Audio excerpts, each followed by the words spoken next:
the Bears are clearly a team that need to run the ball because Mitch Trubisky hasn't developed the way, they had hoped in his third year here. So that has been a big storyline, the Jordan Howard return. Now, Howard's such a quiet kid, doesn't say much. He didn't want to talk too much about, a revenge. He didn't say it was a revenge game or anything like that. He's just a good kid that goes about his business. And Miles Sanders, the rookie from Penn State, had a good game last week in Buffalo, ran for a 65-yard touchdown. He seems to be, early in his career here.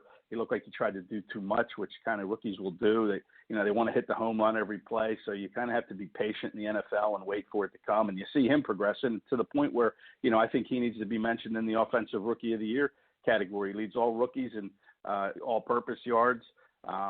He's having a really nice season, kind of under the radar, but those are kind of the storylines. Eagles run game, will they continue to hammer away? That Bears defense is so good, and, it's going to be tough to crack that Bears defense, but maybe if they keep running the ball and kind of wear it down a little bit, maybe they'll have some success. We're talking with Ed Kracz, beat writer for the Philadelphia Eagles, SI.com, and Mo for the BS Sports Show. Mo, I know you cover two teams, the Browns and the Bears. We'll start with the Bears.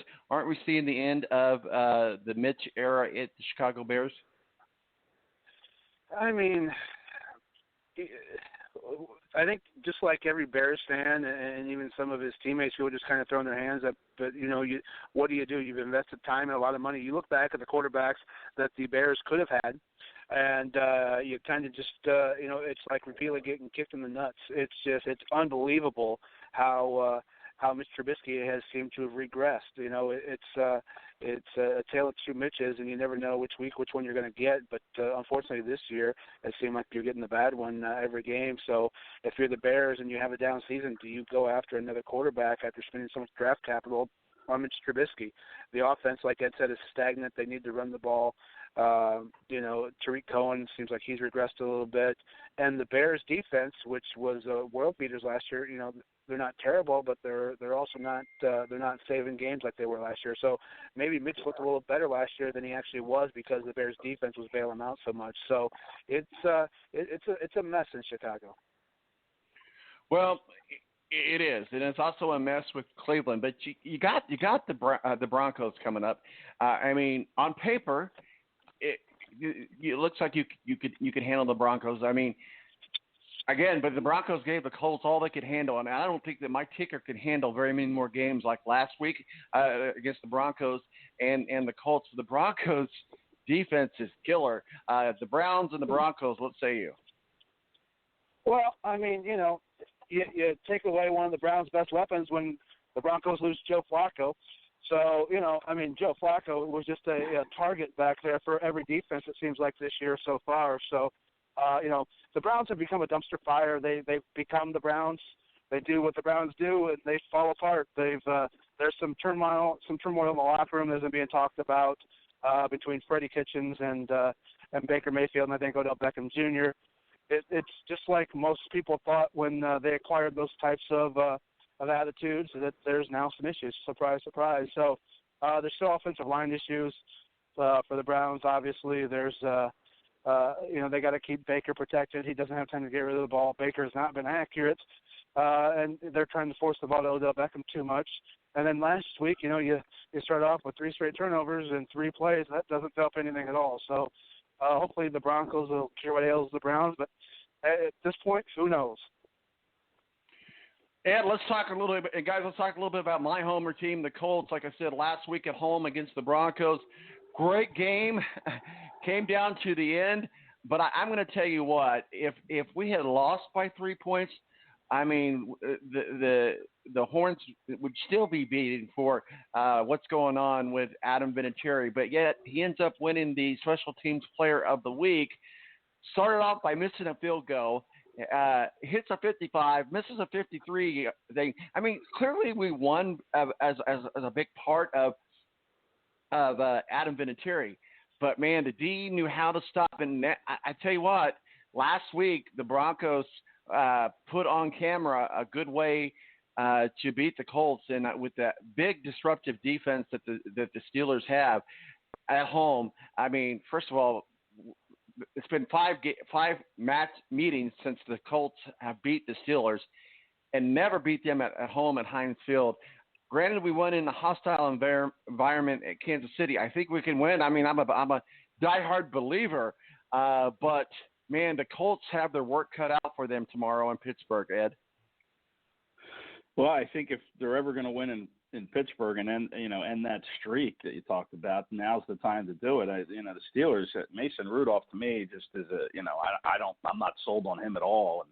And that offense, I don't think James Conner's going to play. I don't think Benny Snell's going to play. So, what are you going to do at running back if you're the Steelers? Mason Rudolph is not going to win you a game. So you have to win it with the defense. And, I think the Colts run the ball well enough. I mean, they're going to be missing T.Y. Hilton too, which hurts. He's going to miss a couple games here. Yes, it does. That doesn't help. But, I think Frank Reich again and his staff just find a way to, dissect an opponent's defense and then play to their strengths on how to beat that defense. And, he did it against Denver, and you can say what you want about Adam Vinatieri. And, I think this is the end for him, probably his last year. He's missed 4 field goals, 4 PATs. That's just not going to get it done.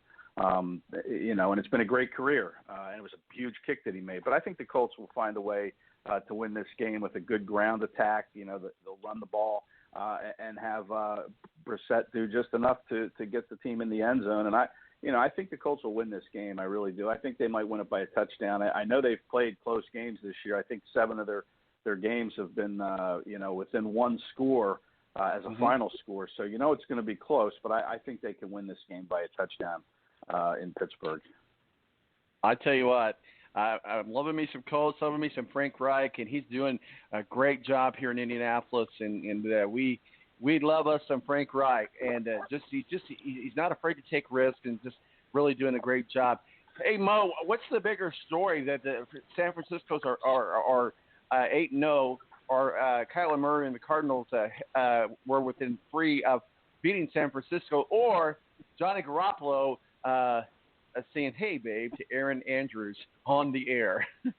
Which one of those is the bigger story of that game? I think it's the fact that San Francisco's 8-0, but it's how they're doing it.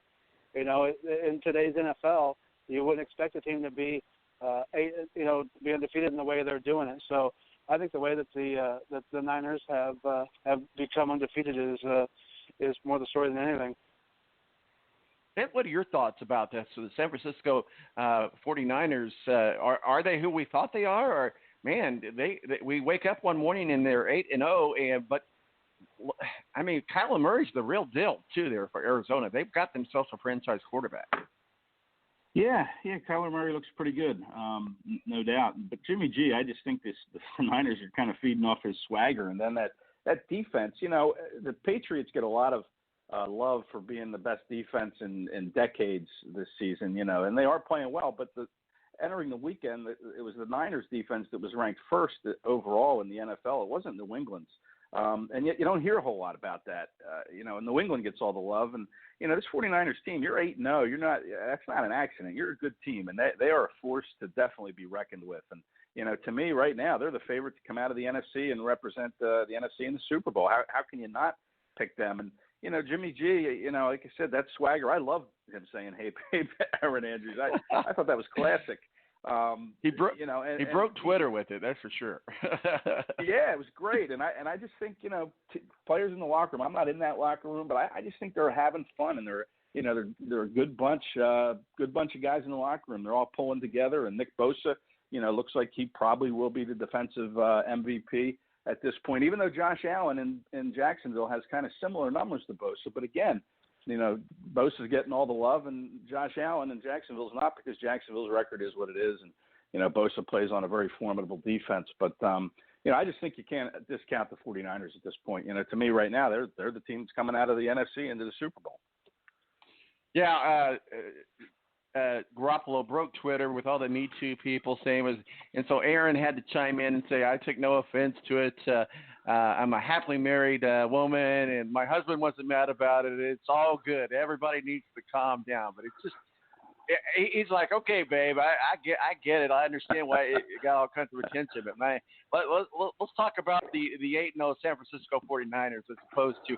I mean, is that what's worse that or Joe Namath that kissed? Remember a few years back he was so drunk he kissed what's her face on the cheek and tried to kiss her on the lips on the air. Remember that? Yeah, Susie Colbert. Yeah, Susie Colbert. Yeah, that's what it was. Yeah. All right, Mo, let's go. Mo, let's say we're going across the pond tomorrow. The Jaguars against the Texans. What are your thoughts? Well, I feel like the NFL is trying to make the people of London hate football by sending the Jaguars every year. At what point is enough? You know, I mean, but they do get to see Gardner Minshew, so that should be fun for them. It'll be more interesting for the Jaguars once Nick Foles is healthy and we see what happens at the quarterback position. So this week's matchup doesn't really excite me much. J.J. Watt obviously out for the year, but it'll be more interesting to see what happens at quarterback for the Jaguars here in a couple of weeks. All right, Ed, you got the Bears. We just talked about Mitch. You guys are at home. Carson Wentz seems to have a stride going. You talked about getting things ironed out in the locker room there. The Philadelphia Eagles host the Chicago Bears. Good matchup. Always a good NFC matchups between the Eagles and the Bears. Yeah, I did talk about Deshaun Jackson coming back probably tomorrow or Sunday. And, again, he's not the only one. Darren Sproles will probably play the running back. He's missed 3 games, and Avonte Maddox, the cornerback who was taken off the field in Green Bay on a stretcher, he's going to come back tomorrow to take over in the slot. So, the Eagles are getting healthy right now. They had that 3-game road trip. This is their first home game since October 6th against the Jets. They were away for 3 straight. They went 1-2 in those 3 games. Only team in the NFL to play 3 straight road games. And that's tough. That's tough to do. They went to Minnesota, Dallas, and then Buffalo. So, the second half of the schedule really sets up fairly nicely for them in terms of home games. They have the Bears, then they go on a bye, and then they come back and they play the Patriots and then the Seahawks on Sunday Night Football. So even though these games are at home, it's not against any slouches. You're going to have 2 Super Bowl contenders coming in here after the Bears. And then coming out of the bye. And, the Seahawks got a lot better by adding Josh Gordon, obviously, in the waiver process yesterday or Monday, I think it was, or maybe earlier.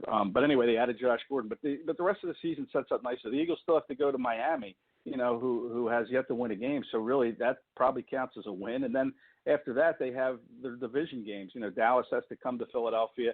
They have to play the Giants twice and then the Redskins again. So, you're probably going to win at least 3 of those games, I would think, and then maybe you beat Dallas. So, I mean, for the Eagles, it all starts against the Bears, though. This is their first home game. They're going to feed off the emotion of the crowd. They haven't been in their own stadium now for a month, and they're going to feed on that. And it's going to be tough, I think, for the Bears to come in here and counter that. Now, like I said, if Wentz doesn't play well, or if the running game turns the ball over and the Bears force some turnovers, the Bears can come out with a win. But I think that's what they're going to have to do to come out with a win against the Eagles. The Eagles have done a pretty decent job of holding the ball. Wentz, I think, only has 4 interceptions or maybe 3, and he has had a couple fumbles. But Mitch Trubisky, they're going to try to pressure him and force him into mistakes and try to contain him in the running game. Which they didn't do a very good job with against Josh Allen last week, but they did force a fumble from Allen that kind of turned the game around. So, the Eagles are going to get after Trubisky as best they can, and they're very tough at home, the Eagles. They play pretty well. They feed off the crowd, and, and like I said, they are getting healthy again. All right, we got time for one more game. The Vikings are starting to find their strides, and they're going into Kansas City. Still kind of iffy about Patrick Mahomes. I'm not even sure if he's even going to play tomorrow. Mo, what are your thoughts on the Vikings at Kansas City?